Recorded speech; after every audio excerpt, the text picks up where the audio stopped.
millions of Americans now hypertensive based on new guidelines. U.S. health experts tightened the guidelines for high blood pressure for the first time in 14 years, classifying 30 million more Americans as hypertensive.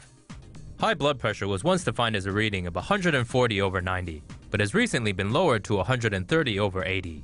Blood pressure refers to the force of blood flowing through the blood vessels. When too high, it can damage arterial tissues and increase the risk for heart disease, stroke, and kidney problems.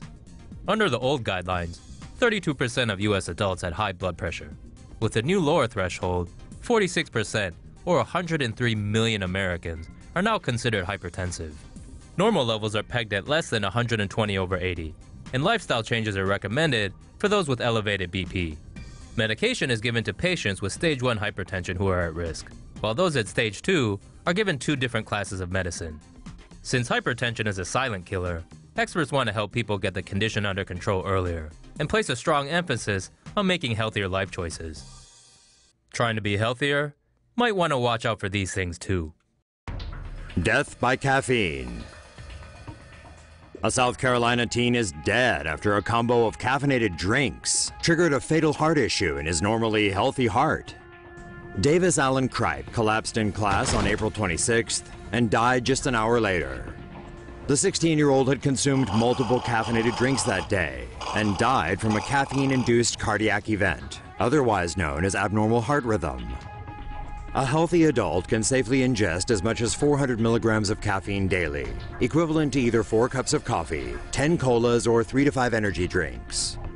But for teens, the recommended daily intake is only 100 milligrams. That's a cup of coffee, 3 colas, or 1 energy drink. Caffeine prompts the release of the stress hormone norepinephrine, too much of which can cause rapid or irregular heart rate. Not enough blood is pumped into the body as a result, thus damaging or shutting down the brain and other organs.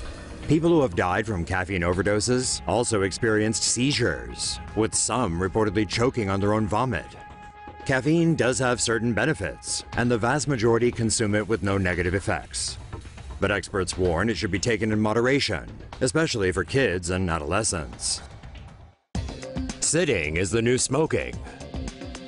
Health experts have long warned against the perils of sitting all day, but a new study suggests the length of time spent inactive in between bouts of movement also matters. Hip-mounted accelerometers measured physical inactivity in nearly 8,000 Americans aged 45 years and older and found that they were sedentary for 12.3 hours out of a 16-hour waking day. When measuring bout length, it was discovered that subjects who sat for longer periods at a time were more likely to have died at the end of the study period than those with shorter sitting spells. Findings indicate that moving around for every 30 consecutive minutes of inactivity may significantly decrease the risk for death. The study did not explain how sitting increases early death, but experts suggest inactivity exposes the body to higher blood glucose levels, which leads to problems like diabetes, heart disease, or stroke. Prolonged sitting may also weaken the abdominal muscles, hip flexors, and glutes. It could also lead to a lack of circulation in the legs, potentially resulting in blood clots forming in the veins, a condition known as deep vein thrombosis. Alas, working out after a long day of sitting in an office chair may not necessarily undo all its ill effects. The best way to lengthen your lifespan, it seems, is to move about as often as you can. Pollution can stress you out, too. New research from China may explain the connection between air pollution and heart disease, stroke, and an increased chance of death. A study from China's Fudan University says that long-term exposure to air pollution can boost stress levels, alter metabolism, and increase the risk of cardiovascular disease. Scientists placed 55 students in 2 groups with functioning and malfunctioning air purifiers inside student dormitories in Shanghai. They observed them for over 12 days before swapping the purifiers, then tracked the students for another 9 days. Students exposed to dirtier air had increased stress hormones, blood sugar, high blood pressure, poor response to insulin, and other ailments. All of these can result in cardiovascular disease, stroke, and diabetes. Students in the group with cleaner air, which meant exposure to only half the amount of pollution, were all found to have had a reduction in stress levels. It's worth pointing out that Fudan University is one of the most prestigious and, as a result, uber-selective state schools in China. And only something like 0.2% of the millions of prospective university students get in each year. And that's after working through a vexing state education system and before putting in the actual university work. Point being, it might not just be the air that's affected the students' stress levels. You might want to lay off the coconut oil.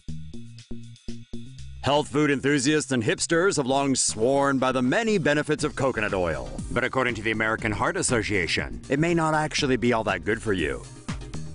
Coconut oil, unlike most plant oils, is highly saturated. Its saturated fat content is 82%, higher than butter, beef fat, and pork lard. Saturated fat has been linked to low-density lipoprotein, which is bad cholesterol that can build up in the arteries and increase the risk of heart disease.